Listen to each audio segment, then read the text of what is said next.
네, 반갑습니다. 이번 시간에는 영자팔법에 대해서 명확히 알아보고 응용할 수 있도록 설명과 제가 소장하고 있는 자료들을 보여주고 마지막으로 제가 영자팔법을 쓰는 시연의 시간을 갖도록 하겠습니다. 이 영자팔법이라는 것은 길영자 안에 필액의 원리가 함축적으로 내재되어 있는 것을 말합니다. 그래서 이것은 예전에 장지에서 비롯해서 종려 왕리지로부터 전해져서 수나라 때 지영선사라는 분이 그것을 명확하게 설명하고 전파를 했습니다. 이 지영 선사께서는 진조천자문을 약 800여 권을 직접 필사를 해서 서예를 보급시켰던 아주 유명한 인물이기도 합니다. 이분이 하루는 자기 방에 글씨 쓰는 방에 어떤 노인이 찾아와서 자기 손자에게 가르쳐 줄 수 있는 아주 중요한 글자 하나를 써달라고 부탁을 합니다. 그때 지영선사가 고민하던 차에 길영자를 생각하게 됩니다. 그래서 그 길영자를 써서 그 노인에게 전해주었다는 설이 있습니다. 그래서 그 영자팔법이 지금 우리나라 조선시대에도 책마다 거의 영자팔법을 가르쳤던 것으로 보입니다. 오늘 이 자료는 통학경편이라 해서 안동 지역의 서당에서 가르쳤던 목판본입니다. 그 앞에 보면은 영자의 팔법이라 해놨습니다. 이거는 목판본인데 글자 8부분을 전부 다 설명을 하고 있습니다. 그 다음 자료를 보겠습니다. 이것도 보면은 한일선입니다. 중국, 일본, 조선을 얘기합니다. 시문신 독본입니다. 이 책은 여기도 보면 아까 통학경편에 나왔던 그것을 영자의 팔법을 재구성해서 이렇게 수록하고 있습니다. 이 역시도 보면은 우리가 1930년대 일제강점기 때 서예 교육을 했던 자료책입니다. 이 책은 한웅두 선생께서 집필한 책인데 여기도 보면은 해간 유한익 선생이 글씨를 썼다고 되어 있습니다만은 그것은 아직까지 어디에서 보고 임설을 했는지는 나중에 살펴보기도 하겠습니다. 그리고 이것은 조선시대 때 서당에서 공부하던 왕리지의 필진도 목판본의 자료입니다. 왕리지 필진도라 해서 무릇 종이는 뭐 이렇게 진행됩니다. 그 뒷부분에 보면은 길영자가 영하 12년 4월 12일 서라고 되어 있습니다만은 그것은 예전에 글씨를 본받았었고 실제 그 당시 때 책은 아니고 조선 후기 때 이렇게 길영자의 모습입니다. 이것도 기억해 주시면 좋겠습니다. 이 책은 약 한 100여 년 전에 찍은 책으로 보입니다. 그래서 페이지 수는 상당한 분량입니다만은 이 책 내용 안에는 왕리지의 필진도가 수록되어 있습니다. 그 다음 자료를 보겠습니다. 예, 그리고 이 자료는 서법 진결이라 해서 해강 김규진 선생께서 집필한 책입니다. 이 책 앞부분에도 보면은 이소남 선생 영자팔법 구결이라는 앞에 타이틀로 길령자를 이렇게 수록하고 있습니다.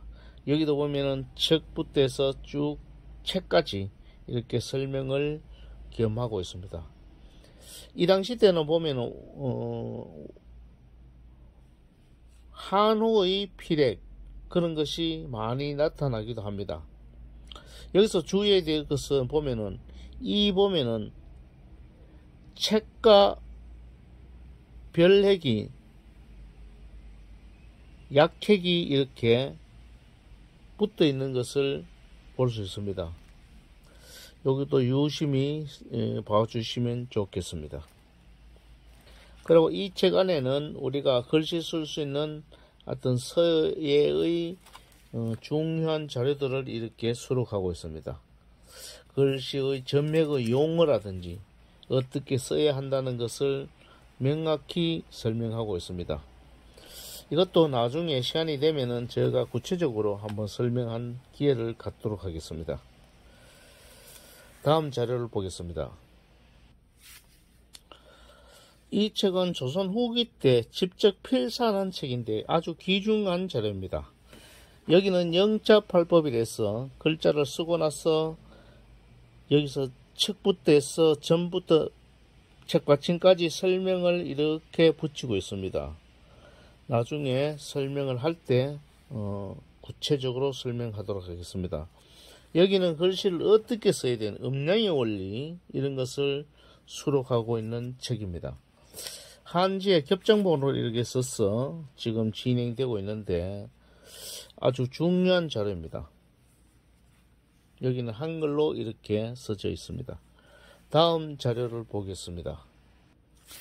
이것은 어문채첩이라는 한지에 써진 글씨책입니다. 이 책은 아주 귀중합니다. 역시. 그래서 여기도 보면 한글을 가르치고 있는데도 보면은 영자의 발법, 즉 다시 말해서 이소남의 영자 발법 9개를 그대로 이렇게 만들고 있습니다. 그래서 한글을 쓰지만은 용필법이라든지 그 원리는 영자 발법과 유사하다고 해서 이렇게 수록한 것 같습니다. 다음 자료를 보겠습니다. 지금부터 이 자료는 일본에서는 어떻게 영자 발법을 가르쳤는가에 대해서 몇 건을 통해서 살펴보겠습니다. 이 일본에서는 이렇게 책이 많이 훼손되었습니다. 일본 서법의 완성이라는 기초 완성이라는 부분 앞에 최고 첫 페이지에 보면은 영자팔법에 대해서 이렇게 수록하고 있습니다. 그 다음은 설명을 상세히 붙이고 있습니다. 글자의 용필법의 그 운행도를 이렇게 잘 표현하고 있습니다. 다음 자료를 보겠습니다.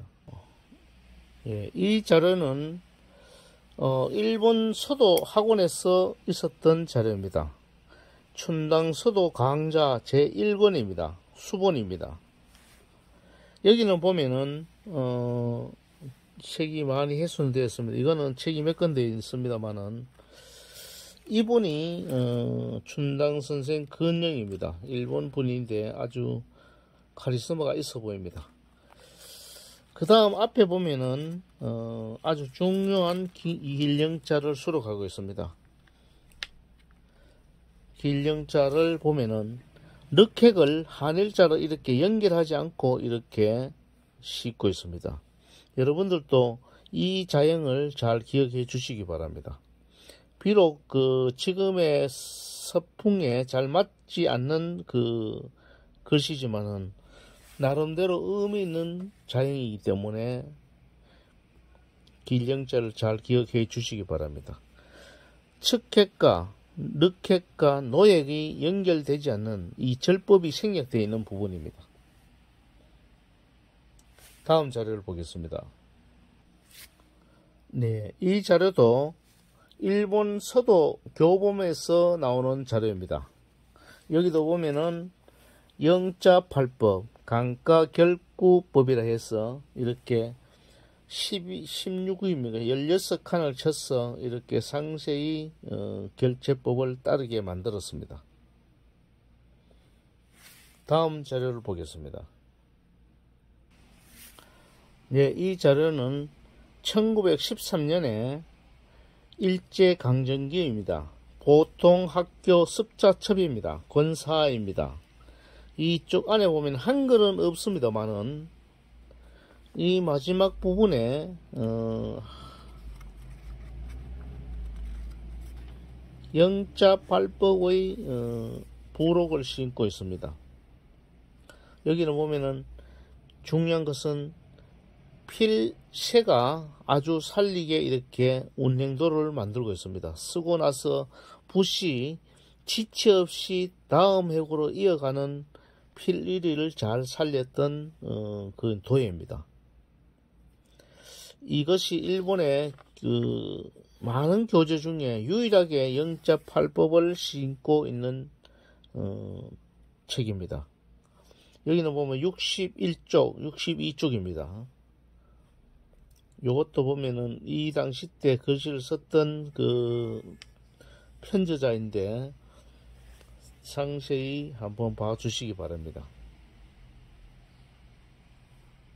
다음 자료를 보겠습니다. 예, 이것은 우리나라에 성행하던 목판본에 나오는 자료를 제가 인용하고 있습니다. 길영자가 이렇게 필사되어 있고 이것은 목판본입니다. 신인 창립 영자팔법이라는 것을 싣고 있고 여기 보면은 영자팔법을 목간으로 새겨서 이렇게 설명을 곁들이고 있습니다. 다음 자료를 보겠습니다. 예, 이 자료는 왕이지가 썼다는 글자입니다. 유영화 11년 할 때 영자를 보면은 이 탁핵과 책핵이 지나치게 떨어진 것을 볼 수 있습니다. 글자 크기는 한 1.5cm, 2cm 내외입니다. 비록 작지만은 여러분들이 잘 봐주시기 바랍니다. 다음 자료입니다.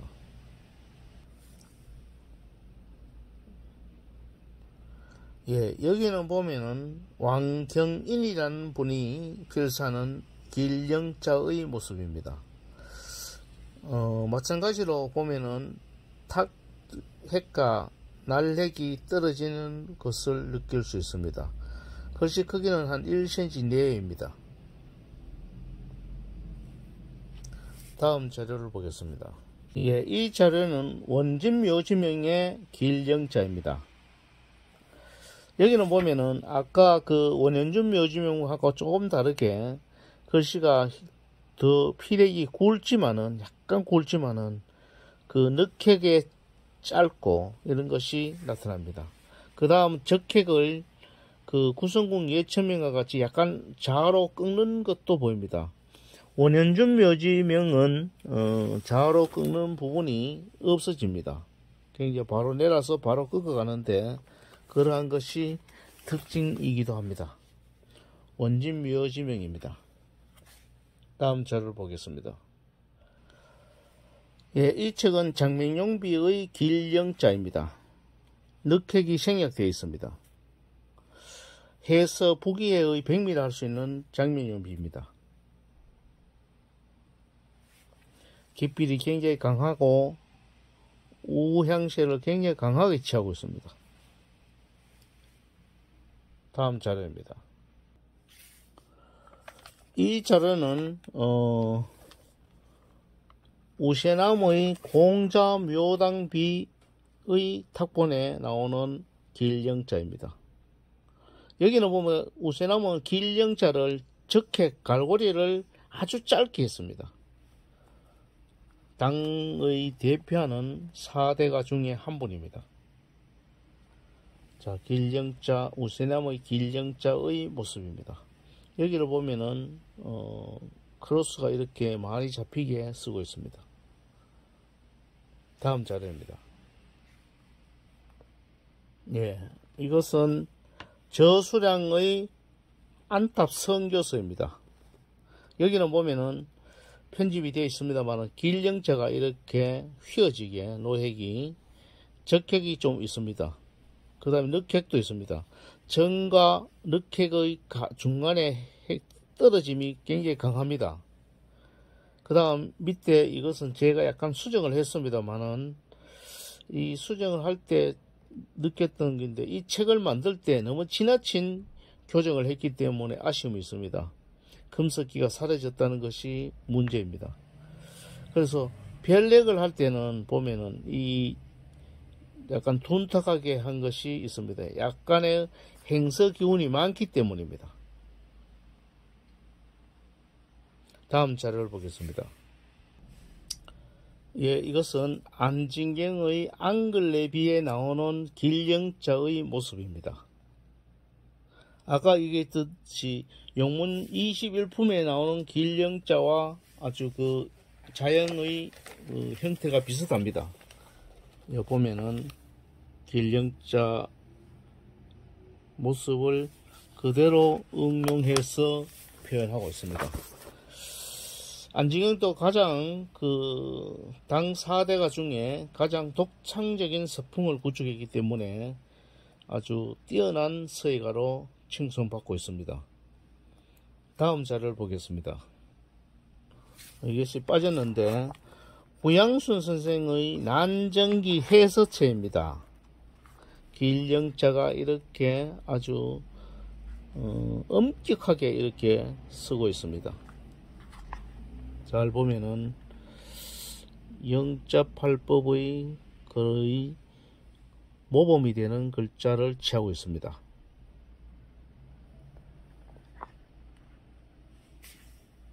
다음 자료를 보겠습니다.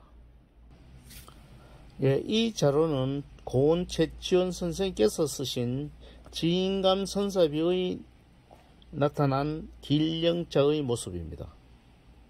이 길령자 모습 보면은 이 절법이 좀 특이하고 기필이 조금 약간 느슨합니다. 하지만은 별렉이 길고 이러한 것이 특징입니다. 이 고은 최치원 선생의 필법은 아주 독창성을 가지고 있기 때문에 그 논문이라든지 여러가지 필법 연구를 많이 하고 있는 서체입니다.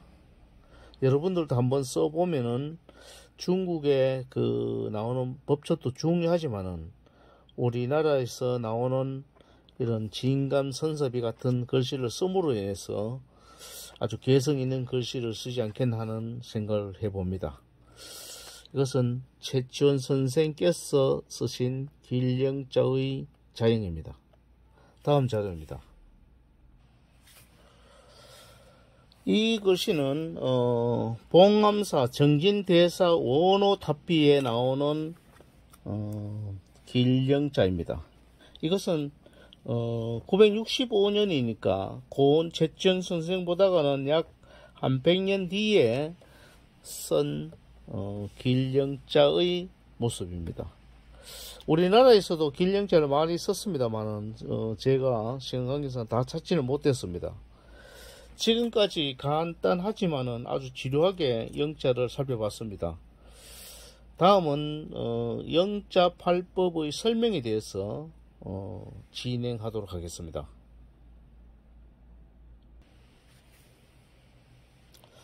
예, 그러면 영자팔법에 나타난 핵마다의 설명을 해보도록 하겠습니다.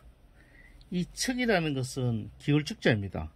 점은 반드시 기울어져야 됩니다. 이 기울어지라는 것은 높은 봉우리에서 떨어지는 바위의 형체처럼 산이 무너지듯 기세가 있어야 한답니다. 이것은 필진도에 나오는 말인데 나중에 그 자막으로 올리도록 하고, 이 척은 이 동세를 갖추어야 합니다.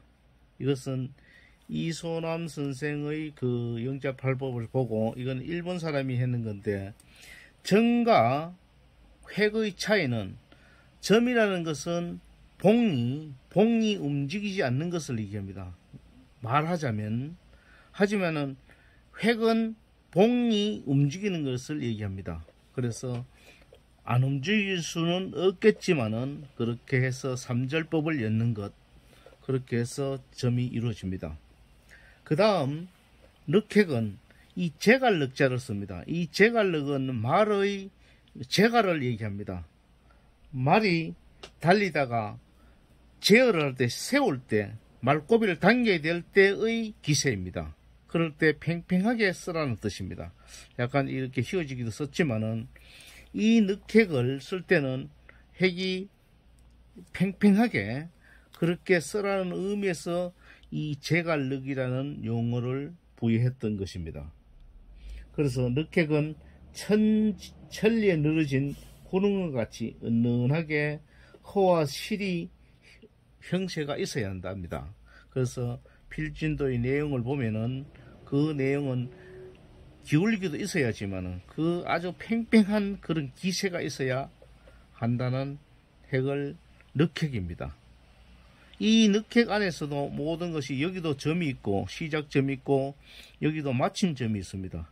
나중에 운필을 할 때 설명하겠지만은 늑획은 아주 중요합니다. 정과 늑획, 그 다음에 노획입니다. 이 노획이라는 것은 곧으면 힘을 잃어버립니다. 이 궁시, 활을 쏠 때의 모습인데, 활을 쏠 때의 휘어짐, 이 휘어짐의 역감작용을 얘기합니다. 힘이 받아서 그 휘어짐의 그 탄력성, 그것을 얘기하기 때문에 궁시 노자를 쓰기도 합니다. 그래서 이 글씨를 쓸 때 팔을 들고 쓰고 해야 하는 이유가 바로 이 글씨를 쓸 때 몸에 팔을 붙이게 된다면 그렇게 좋지 않은 핵이 만들어집니다. 그 다음은 띨적자입니다. 띨적자, 이거는 행일 얘기하고 모양은 구획입니다. 구. 그래서 이 띄어갈 때는 붓을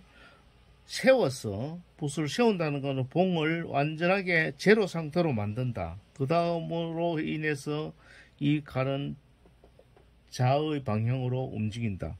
그래서 뛰는 모습이다. 뛸 때는 반드시 발끝에 그 힘을 모아야 합니다. 그래서 이 핵은 예전에 어른들이 갈고리와 파염을 쓰면은 글씨는 잘 쓸 수 있다는 얘기를 했습니다.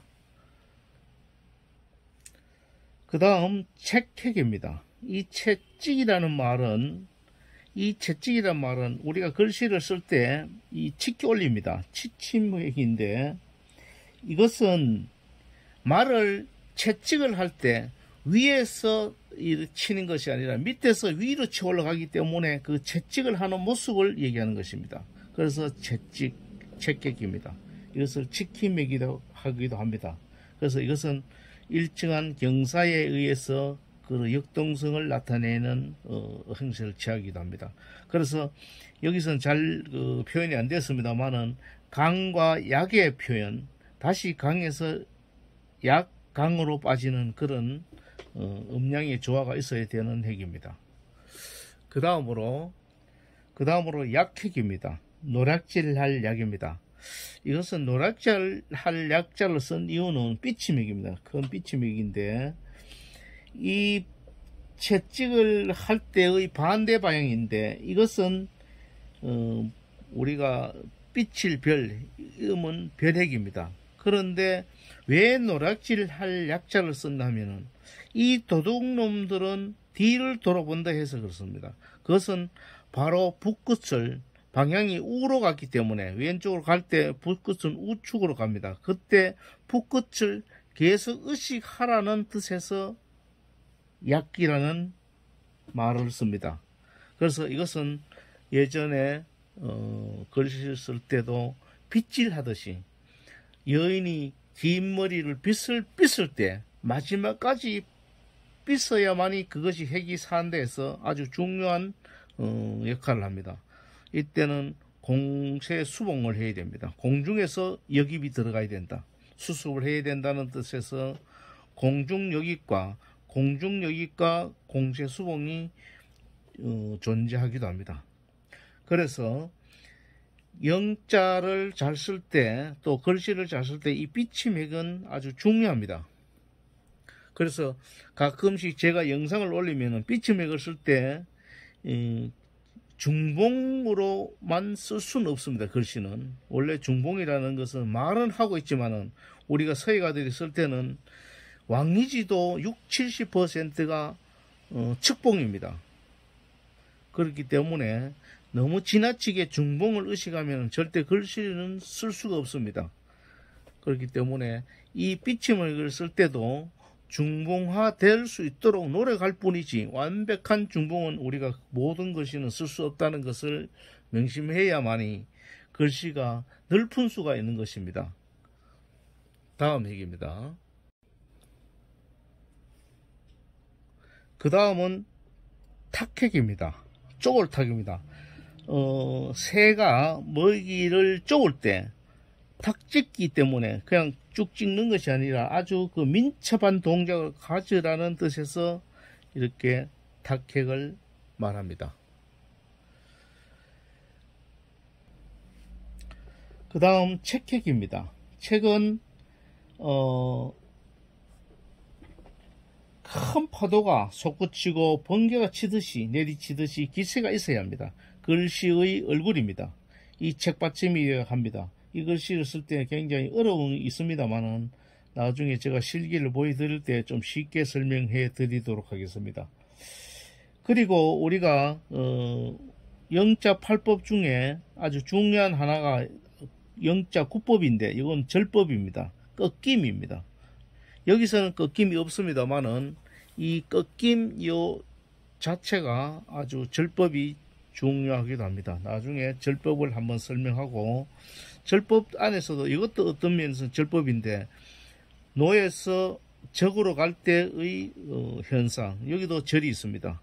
이것은 절법도 중요합니다. 그래서 영자 9법이라고도 부르기도 합니다. 지금까지 간단하게 이렇게 장시간 설명드렸습니다만은 다음으로 실기를 통해서 제가 설명을 해 올리겠습니다.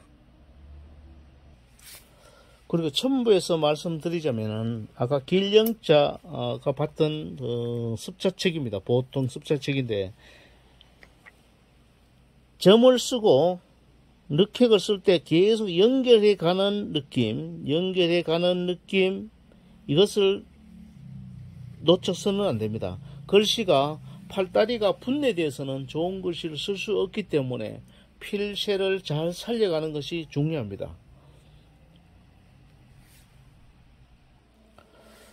이어서 시연 설명을 해보겠습니다.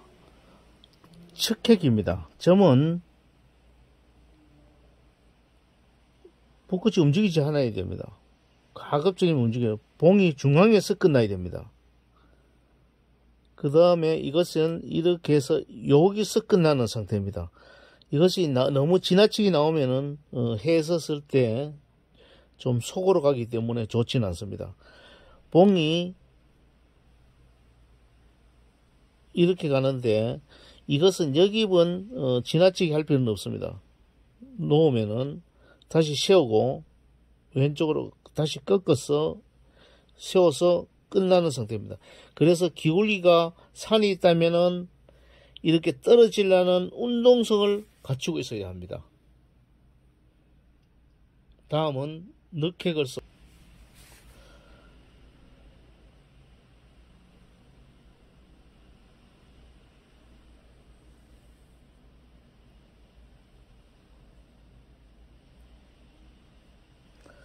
자, 이럴 때 제가 쓸 때는 우리가 처음에 공부할 때 역입을 많이 시킵니다.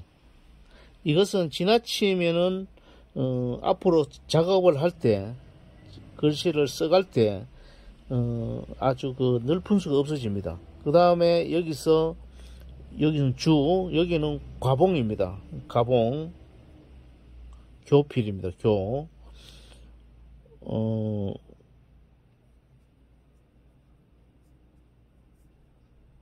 이 항상 붓을 가고 나서 여기서 꺾는 것을 중요합니다. 여기서 꺾는다는 것은 붓을 가라앉혀야 됩니다. 낙필을 하고 나서 놓으면 세웁니다. 세운다는 것은 넘깁니다.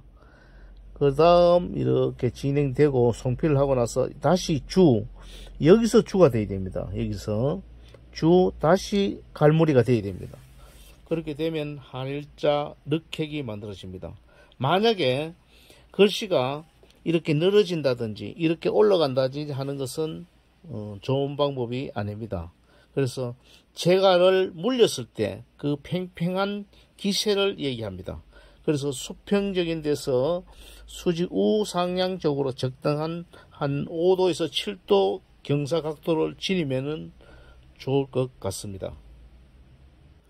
다음은 노획입니다.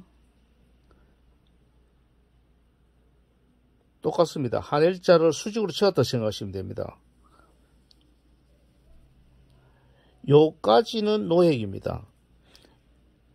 여기와 약간 와서 갈무리를 했을 때 이것이 적획이 따라 붙어 있을 뿐입니다.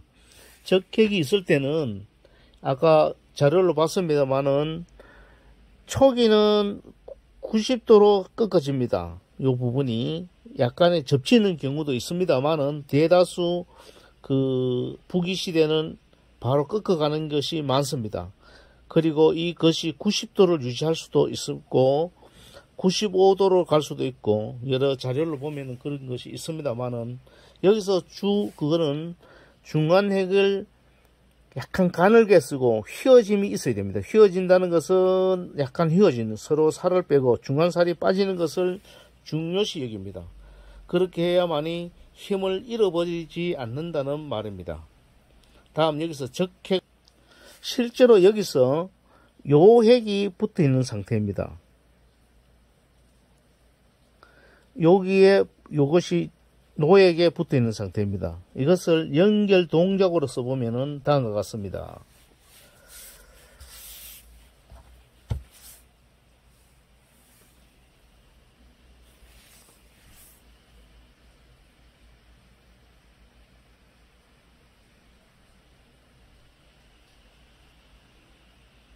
여기서는 부기입니다. 바로 꺾어 나옵니다. 그 다음에 여기서 붓을 모아서 나오면 됩니다. 자, 이럴 때 중요한 공식이 있습니다.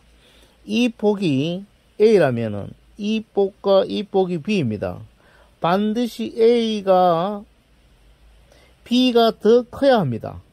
1.5대 정도 더 크는 것이 획이 아주 튼실하고 좋습니다. 여기서 문제는 수직으로 내려오다가 방향이 꺾어질 때의 문제입니다. 방향이 꺾이질 때는, 방향이 바뀔 때는 반드시 봉끝으로 힘을 보내면 됩니다. 봉끝으로 힘을 보낸다는 것은 여기를 바로 미면 됩니다. 요렇게. 요것을 방향을 바깥 전환시켜주면 쉽게 바뀔 수가 있습니다. 요것은, 나중에 상세히 설명하는 시간을 갖기로 하고, 오늘은 0.8법을 쓰는 것이기 때문에 간단히 넘어가도록 하겠습니다. 다음은 채찍입니다. 채찍을 하다. 채찍을 칙게 올립니다. 말을 채찍을.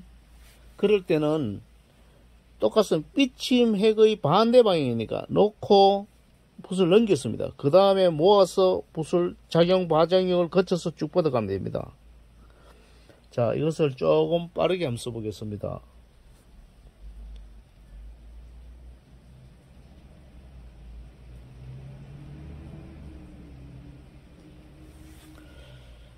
자, 그리고 여기서 이어지는 획이 만들어집니다.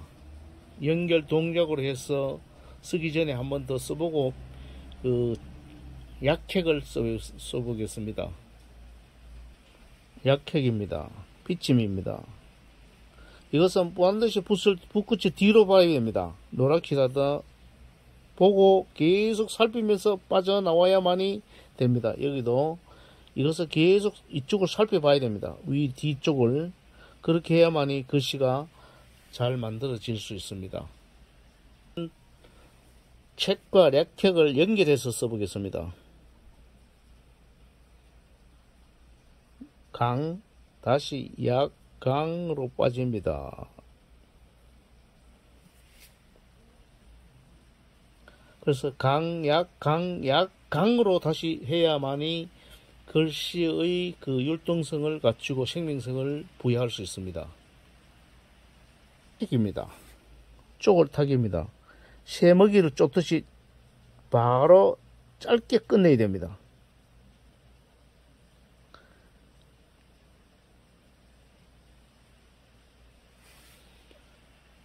새가 먹이를 쫓듯이 약간 빠른 동작으로 쓰는 것이 좋습니다.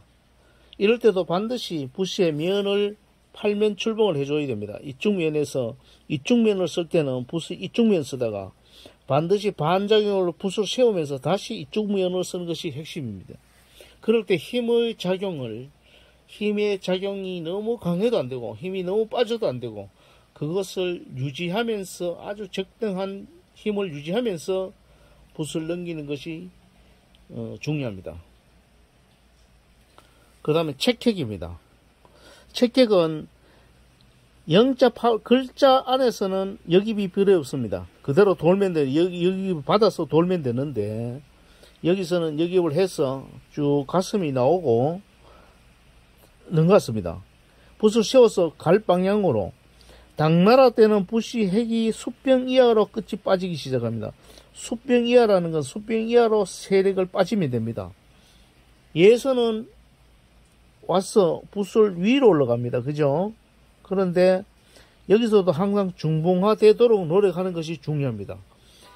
그리고 우리가 당나라에서는 이 가슴이 나와야 됩니다. 가슴이 여기에 가슴이 그 다음에 숫병이 이 폭이 조금 넓을수록 좋습니다. 보기에는 이것이 길고 젖히고 나서 이 핵이 조금 당해보다 길고 그렇습니다. 그런 것을 우리가 쓸 때 붓을 찢어지듯이 이렇게 중봉을 잡고 다시 세우고 여기를 잡고 세우고 다시 뽑아 올려야 됩니다. 작용과 반작용에 의해서 붓을 끌어내면 됩니다. 자, 이것이 이때 너무 그것이 갈라지는 이런 모습은 좋지 않기 때문에 약간 수습하는 게 좋겠죠. 그래서 살추가 있어요. 빗자루 같이 갈라지면 좋지 않은 팔변과 팔질에서 살추라는 게 있습니다. 그것을 좀 피해가는 것이 좋습니다. 자, 여기 책받침을 쓸 때 약간 한 번 더 도예를 하면서 설명드리겠습니다. 책받침은 이렇게 되어 있습니다. 이렇게 되겠죠. 근데 여기서 봉으로 와서 여기는 역삼각형이 하나가 만들어진다고 생각하시면 됩니다. 그냥 내려와서 이것이 하나가 붙어 있습니다. 그럴 때 방향 전환을 할 때 반드시 붓을 세웠다가 하는 것입니다. 이 세운다는 것을 여러분들이 좀 이해하셔야 되는데 붓이 왔다가 세운다는 것은 이 단면을 유지하면서 이 뒷꽃무늬를 유지하면서 세워서 약간 넘기면 가장 깔끔하게 나오기 시작합니다. 자, 이것을 연속 동작으로 한번 써보겠습니다.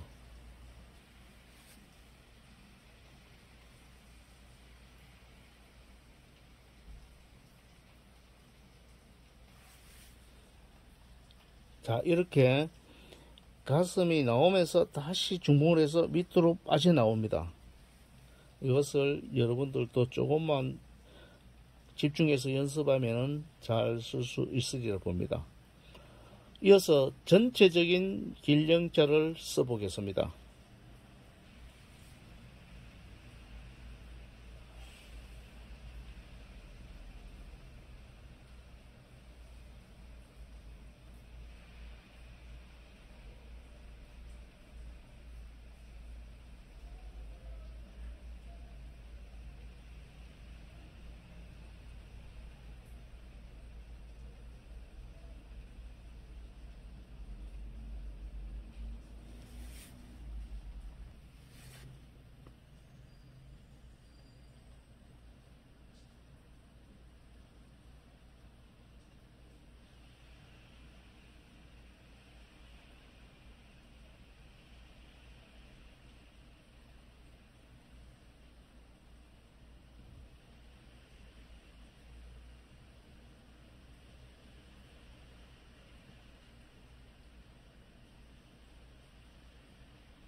예, 이렇게 영자 8법을 쓸 때 중요한 것은 이 각도가 당나라 때 오면은 약간 100도 가까이 95도 정도의 각이 잡힙니다. 그리고 약간 접히는 거. 요 폭이 핵과의 일치한다는 사실입니다. 그 다음에 이 날핵을 꺾을 때 위치가 이 핵의 안에서 꺾는 것이 중요합니다. 그리고 여기는 붙고 떨어지고 하는 것은 그다지 중요하지 않습니다. 그리고 제가 쓸 때 점과 늑핵을 한일자를 쓸 때 이 공간을 많이 뒀습니다. 그렇게 붙이면은 좀 더 답답할 수가 있으니까 제가 좀 지나치게 보여줬습니다. 이것을 감안해서 쓴다면 좋고, 보통 이 삼각형을 유지하는데 너무 지나치게 삼각형을 유지하는 것보다는 약간 좀 개성 있는 글씨를 쓸 필요가 있습니다. 그리고 보통 이 설명할 때 갈고리보다 이 핵이 처지지 않는다 했는데 조금 저는 약간 처지는 핵도 괜찮다고 봅니다. 앞에서 자료가 봤듯이 처지는 것도 있고 아주 짧은 것도 있습니다. 그래서 그 무엇이 좋다 나쁘다는 것은 설명할 수가 없습니다. 그래서 오늘 길영자에 대해서 참 장시간 동안 어설프게 설명했습니다만 많은 참고가 되었으면 좋겠습니다. 감사합니다.